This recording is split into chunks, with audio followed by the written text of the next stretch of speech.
যেহেতু CCTV footage আছে ওইটাকে বের করে ঢাকা ভার্সিটির প্রশাসন ইভেন হচ্ছে ঢাকা কলেজের প্রশাসন ওইটা মিলে হচ্ছে ওটা সুরাহ করবে। ইভেন যারা এটার সাথে জড়িত ইন্ধন দিয়েছে তাদেরকে হচ্ছে আইনের আওতায় নিয়ে আসতে হবে। একদম যত বড় ধরনের হচ্ছে ব্যবস্থা নেওয়া যায় সেটা নিবে। আমরা মনে করি যে এখানে নিশ্চয়ই কোনো তৃতীয় পক্ষের বা যে কোনো হচ্ছে ইন্ধন রয়েছে না হয়েছে ঢাকা কলেজ ঢাকা ভার্সিটি বারবার হচ্ছে এভাবে কোনো মানে গ্যাঞ্জাম বা হচ্ছে যে সংঘর্ষ লাগার কোনো আমাদের হলের যত বেশ কয়েকজন ছেলেবেলা আহত হয়েছে, যেটা আমি শুরুতে যদি বলি যখন আমরা দেখি তখন হচ্ছে যাওয়ার পরেই ঘটনাটা বড় হওয়ার আগেই আমাদের একটা যে বড় ভাই উনি হচ্ছে ইটার যে ইয়া ছিল শুরুতে ছিল। ইভেন হচ্ছে আমাদের অনেক পুলিশ ভাইয়ের উপর হচ্ছে কাজ পড়েছে, আমাদের সামনে এসে কাজ পড়ছে। আচ্ছা, আপনার পুরো নামটা? আপনি জিএস, আমি জানি, পুরো নামটা একটু বলুন। আমার নাম হচ্ছে হাবিবুল্লাহ হাবিব, আমি জিএস। যেটা হচ্ছে এর আগেও কিন্তু একটা সংঘর্ষের ঘটনা আমরা দেখছিলাম, সেই সংঘর্ষ পরবর্তী সময় পূর্ণ বিচার ব্যবস্থা কি ঢাকা বিশ্ববিদ্যালয় প্রশাসন থেকে নেওয়া হয়েছিল? আমরা সেটার দৃশ্যমান ওই ধরনের কোনো পদক্ষেপ দেখতে পাইনি। যেটা হচ্ছে আমার যতদূর শোনা বা জানা কথা সেটা হচ্ছে একটা মিটমাটের হচ্ছে বসা হয়েছিল, বসার জন্য আর কি। এখন বিষয় হচ্ছে আপনাদের মিটমাট করছেন, আবারও এই সংঘর্ষের ঘটনা কিন্তু সেম আপনাদের হচ্ছে ব্যক্তিগত ঘটনা ঘটে, প্রতিষ্ঠানের মধ্যে সংঘর্ষের ঘটনা ঘটে। এই সংঘর্ষের ঘটনা যদি ঢাকা বিশ্ববিদ্যালয় প্রশাসন বা ঢাকা কলেজের প্রশাসন শক্ত পদক্ষেপ নিত, তাহলে কি এই সংঘর্ষ করার মতো শিক্ষার্থীদের সেই সাহস পেত কি? সেটা অবশ্যই আমরা মনে করি যে হচ্ছে বিশ্ববিদ্যালয় যে প্রশাসন দুইটারই, ঢাকা কলেজ প্রশাসন, বিশ্ববিদ্যালয় প্রশাসন উভয়েরই হচ্ছে আমাদের যারা শিক্ষার্থী আছেন তাদের সাথে বসে এই ব্যাপারগুলোকে সুরাহ করা, তাদেরকে বোঝানো যে হচ্ছে যাতে হচ্ছে, কারণ আমরা দুইটাই শিক্ষার্থী, একে অপরের অংশ, একসময় ছিলাম, এখন যদিও নাই অংশ, যেহেতু হচ্ছে তাহলে আমাদের মধ্যে কোন হলে আমাদেরই লস আলটিমেটলি জানো হয়, বা তাদের যদি হচ্ছে এটা একটা কাউন্সিলিং করা হয়, হচ্ছে আমরা এই ঘটনাগুলো যদি কখনো ঘটে আমরা প্রশাসন সেটা হিল করবো, তাহলে আমার মনে হচ্ছে এই ব্যক্তিগত কোনগুলো হচ্ছে গ্রুপিং কোনগুলো যাবে না আর কি। আপনি কিছু একটা বলতে চাচ্ছিলেন? আমরা হচ্ছে প্রথমত হচ্ছে বিভাজন ভিত্তিক ছাত্র সংগঠন বা যে কোনো বিষয় ভিত্তিক যারা আমরা ছাত্ররা আছি, আমরা বিভাজন ভিত্তিক হচ্ছে জিনিসগুলো চাই না। আমরা এটা যে আজকে এই ঘটনাটা ঘটছে এটার সূত্রপাত অনেক আগের থেকেই হয়েছিল। যেমন যখন আমি যে ডাকসু নির্বাচন করেছি, তো ওইখানে যে কথা বলার পরে জানতে পারলাম যে ঢাকা কলেজের অনেকেই যে হচ্ছে দখলের একটা পায়তারার চিন্তা করছে। এটা কারা আমি স্পেসিফিকলি জানি না, তো বলছে এরা অনেকে আসে যারা হচ্ছে ঢাকা বিশ্ববিদ্যালয়ের এই জায়গাগুলোতে যারা বসে, এটা তো আমাদের রেজিস্ট্রিড একটা হল, এই হলের সামনে ঢাকা কলেজে এসে তারা নিজেদের একটা দখলদারিত্বের একটা বিষয় ছিল। এখানে স্পেসিফিকলি আমি কোনো প্রতিষ্ঠানকে দায়ী করছি না, স্পেসিফিকলি কয়েকজন ব্যক্তিকে দায়ী করছি যারা এই অপকর্মটা করছে এবং এই অপকর্মটাকে যোগসাজশ বানিয়ে সে তার প্রতিষ্ঠানকে কলুষিত করছে।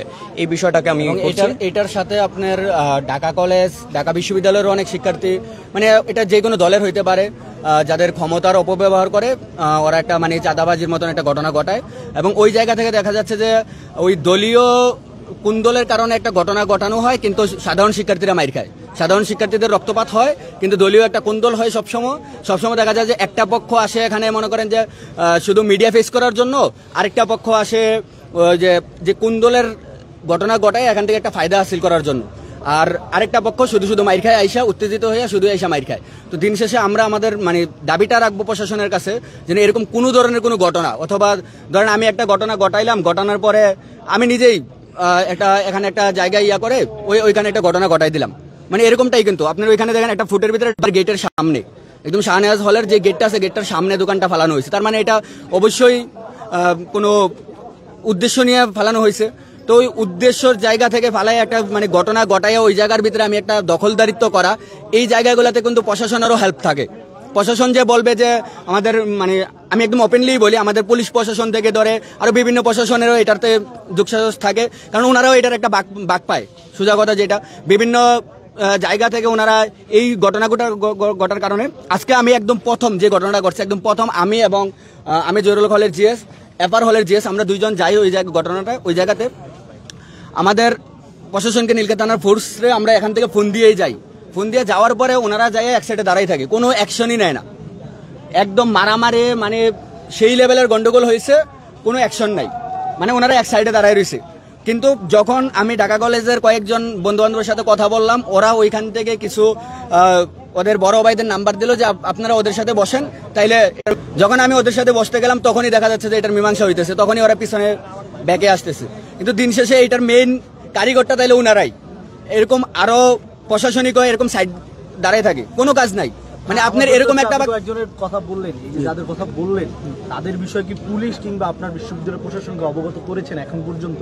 আপনি যাদের সাথে বসেছেন বললেন যে আমি- তাদের সাথে আচ্ছা। বসলেই সমাধান হয়ে যাচ্ছে, তার মানে নাটক না, তাদের সাথে বসলেই সমাধান হয়ে যাচ্ছে বিষয়টা এরকম না। আমি ঢাকা কলেজের যখন আমি ফোন দিছি যে এটা কেন তোমরা করতেছো, তখন ওরা বলছে যে ভাই আমাদের বড় ভাইরা আছে, আপনারা বড় ভাইদের সাথে কথা বলেন, কারণ আমাদের তো গার্ডিয়ান আছে। আমাদের মানে হল কালচারের ভিতরে অথবা বিশ্ববিদ্যালয়ে একটা জিনিস কি যে আমাদের একটা সিনিয়রিটি আমরা বিশ্বাস করি, অথবা মানে আমরা আমাদের জুনিয়রদেরকে ওইরকম ভাবে শ্রদ্ধার সাথে রাখি, চেইন অফ কমান্ড যেটাকে বলেন, অথবা অন্যভাবেও যদি বলেন যে আমরা কথা বলার চেষ্টা করি পুলিশের কর্মকর্তা এখানে যিনি আছেন।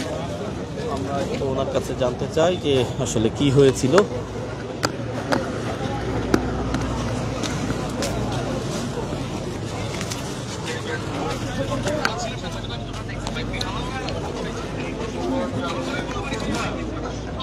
দর্শক, আমরা দেখতে পাচ্ছি এই মুহূর্তে আইন শৃঙ্খলা বাহিনীর সদস্যরা কিন্তু সতর্ক অবস্থানে রয়েছেন এবং ঢাকা কলেজের শিক্ষার্থীরা কিন্তু তাদের নিজ কলেজের দিকে ফিরে গেছেন এবং ঢাকা বিশ্ববিদ্যালয়ের শিক্ষার্থীরা অধিকাংশ কিন্তু তাদের ক্যাম্পাসে ফিরে গেছেন এবং অধিকাংশ শিক্ষার্থীরা কিন্তু এখনও সেখানে রয়েছেন এবং পরিস্থিতি শান্ত করার ব্যাপারে কিন্তু তারা আলোচনা করছেন এবং পরবর্তী যে পদক্ষেপ সেটি কিন্তু ডাকসুর যে সকল নেতৃবৃন্দ রয়েছে, পাশাপাশি ঢাকা বিশ্ববিদ্যালয়ের টিউটোরিয়াল টিম যারা রয়েছে তাদের সাথে আলোচনা করে কিন্তু তারা এটি সমাধানের একটি প্রক্রিয়া বের করবেন, এমনটি কিন্তু আমরা সর্বশেষ জানতে পেরেছি।